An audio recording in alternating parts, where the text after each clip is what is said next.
Hello friends, a warm welcome to all of you in my YouTube channel Akhilesh education centre. This is Akhilesh Kumar. आप सभी का स्वागत है हमारे YouTube channel Akhilesh education centre पर।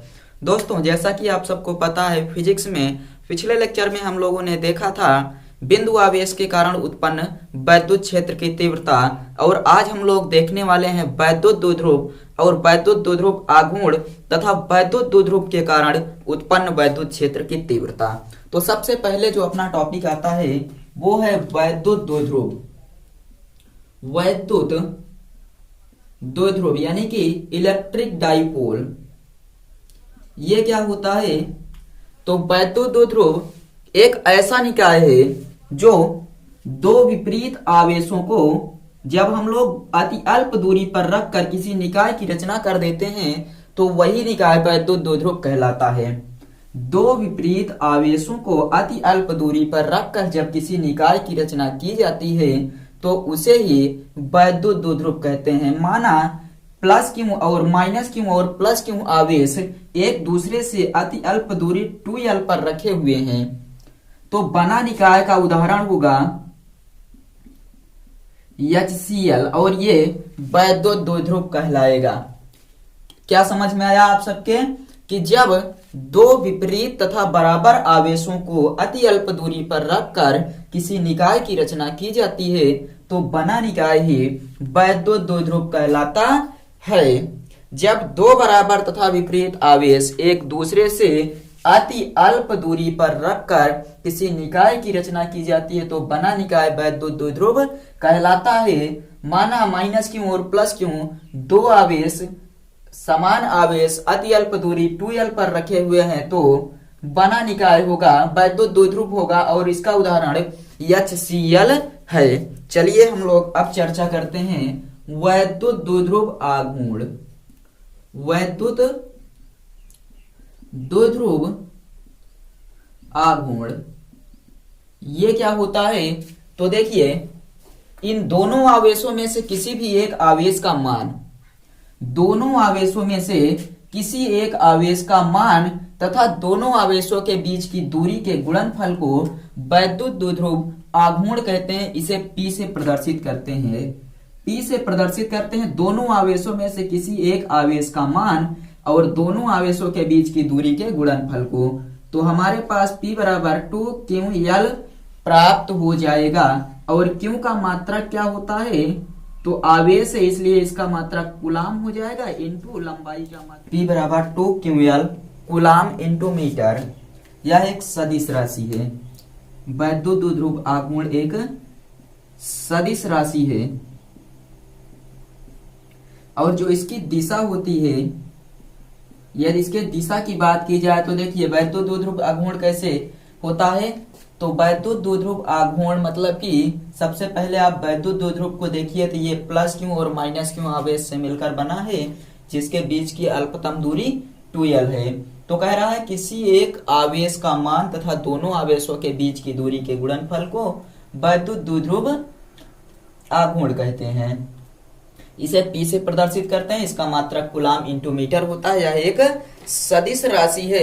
वैद्युत द्विध्रुव आघूर्ण की दिशा ऋण आवेश से धन आवेश की ओर होती है, यानी कि ऋण आवेश से धन आवेश की ओर, धन आवेश की ओर होती है। इतना आप सबके समझ में आया कि नहीं? ऋण आवेश से धन आवेश की ओर इसकी दिशा होती है। तो आई थिंक आप सबको वैद्युत द्विध्रुव और वैद्युत द्विध्रुव आघूर्ण अच्छे से समझ में आ गया होगा। अब हम लोग चर्चा करते हैं वैद्युत द्विध्रुव आघूर्ण के कारण अच्छी स्थिति में उत्पन्न वैद्युत क्षेत्र की तीव्रता। वैद्युत द्विध्रुव आघूर्ण के कारण यानी वैद्युत द्विध्रुव के कारण आप लोग लिखेंगे आघूर्ण की नहीं, वैद्युत द्विध्रुव के कारण अच्छी स्थिति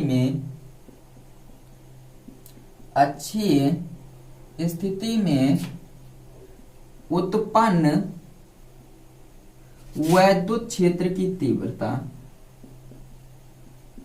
वैद्युत क्षेत्र की तीव्रता। देखिए यह रिवीजन हो रहा है इसलिए यहाँ पर ज्यादा विस्तार में कुछ लिखा नहीं जाएगा, आप सब लोग समझ सकते हैं कि हम लोग कैसे मानेंगे उसको। हम लोग साथ साथ चित्र बनाते और मानते हुए चल रहे हैं।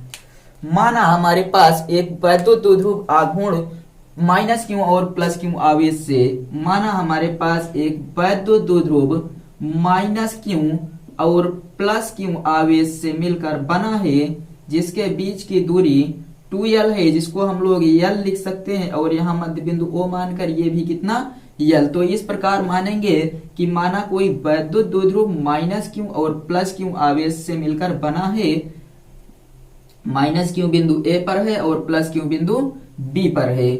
इसका मध्य बिंदु O है तथा इसके बीच की अल्पतम दूरी कितना है, 2l है।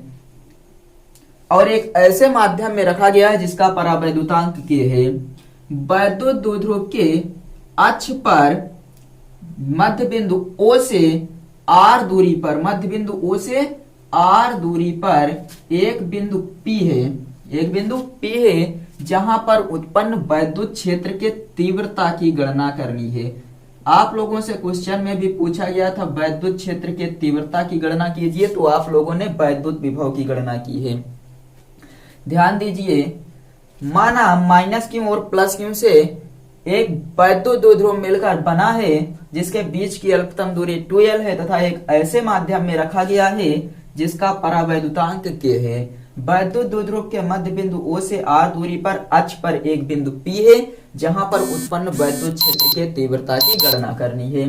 तो हम लोग अब क्या करेंगे, मानेंगे O से हम लोग यहां से सबसे पहले ज्ञात कर लेते हैं कि प्लस Q से लेकर P तक की दूरी हो जाएगी r माइनस यल, क्योंकि r पूरा और यल घटाएंगे, और माइनस Q से लेकर r प्लस यल हो जाएगी दूरी। अब हम लोग निकालते हैं प्लस क्यू के कारण तीव्रता। प्लस क्यू के कारण कहां पर तीव्रता, बिंदु P पर तीव्रता निकालते हैं। देखिए प्लस क्यू है इसलिए तीव्रता किधर होगी, बाहर की ओर होगी। और अब चलिए हम लोग यहां लिखते हैं, मान लीजिए बिंदु A पर है E A बराबर 1/4 पाई एप्सिलॉन नॉट K, और कितना लिखा है, Q अपान r माइनस यल का होल स्क्वायर। अब हम लोग माइनस क्यू के कारण इसी प्रकार निकाल लेते हैं। माइनस क्यू के कारण बिंदु P पर तीव्रता किस प्रकार निकलेगी, तो माइनस क्यू के कारण इसी दिशा में होगी तीव्रता। तो हम लोग निकालते हैं E B बराबर 1/4 pi epsilon not K Q upon r plus यल का होल स्क्वायर। ये प्लस क्यू के कारण, ये माइनस क्यू के कारण। अब हम लोग लिखते हैं परिणामी तीव्रता। परिणामी तीव्रता किस प्रकार होगी, दोनों दिशा दोनों की विपरीत है, इसलिए E बराबर हो जाएगी ई ए माइनस ई बी। मान रखेंगे हम लोग तो 1/4 पाई एप्सिलॉन नॉट के q upon r minus L का होल स्क्वायर, और उसके बाद माइनस 1/4 पाई एप्सिलॉन नॉट के q upon r plus L का होल स्क्वायर। यहाँ देखिए हम लोग कॉमन ले लेते हैं, q upon 4 pi epsilon naught के बचेगा 1/r माइनस एल का whole square minus 1/r plus L का होल स्क्वायर। आगे क्या करते हैं, आई थिंक आपको अभी नीचे दिखाई दे रहा होगा। चलिए हम लोग अब यहां पर लिखते हैं, तो आगे लिखेंगे E बराबर Q upon 4 pi epsilon naught के, इसका इधर गुणा करेंगे, इसका इधर गुणा, तो r प्लस एल का whole square minus r minus L का होल स्क्वायर अपान इधर दोनों का गुणा करेंगे तो हो जाएगा r square minus L square का होल स्क्वायर।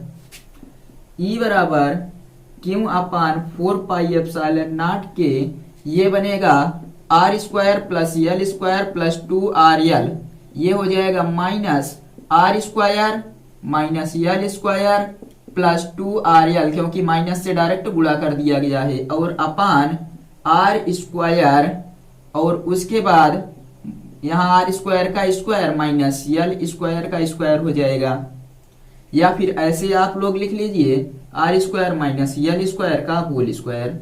अब हम लोग क्या करेंगे, देखिए प्लस प्लस माइनस माइनस कट गया, और साथ में यहां पर मान लेते हैं कि ये जो आर स्क्वायर, एक लाइन और लिखते हैं, ई बराबर क्यू अपान 4πε0 के 2RL कितना हो जाएगा 4RL upon R square minus L square का होल स्क्वायर। अगली लाइन में ई बराबर 1 अपान 4πε0 के, इसका गुणा करेंगे तो यहाँ 2 into 2 Q L R upon R square minus L square का होल स्क्वायर। क्यों? क्योंकि 2 क्यू यल बराबर पी होता है, 2 दूनी 4 क्यू यल और ये आर। अब यहां पर हम लोग मान लेते हैं, क्या मानते हैं कि 2 क्यू यल बराबर पी होता है, तथा साथ ही साथ जो ये यल है वो आर से क्या है, बहुत छोटा है, इसलिए क्या हो जाएगा, आर स्क्वायर बहुत बड़ा हो जाएगा यल स्क्वायर के, यानी यल स्क्वायर बहुत छोटा हो जाएगा आर स्क्वायर की तुलना में। तो हम लोग मान लेते हैं यल स्क्वायर बराबर 0 के है। तो यहाँ अगला लिखते हैं ई बराबर 1 अपान 4πε0 के, और 2 ये हो जाएगा पी आर अपान ये 0 हो जाएगा, तो आर की पावर 4, और यहां से आर से एक पावर कटेगा, आएगा ई बराबर 1 अपान 4πε0 के, और 2p upon R cube, 2p upon R cube, E बराबर 1 अपान 4πε0 के 2p अपान आर क्यूब हो गया, और ये न्यूटन प्रति कूलम। ये आ गई अच्छी स्थिति में तीव्रता। और यदि हम लोग सदिश रूप में लिखना चाहें तो ई वेक्टर बराबर यहां पर आर कैप लगा देंगे। क्या लगाएंगे? आर कैप, या फिर पी के ऊपर वेक्टर, ऐसे इन वेक्टर फॉर्म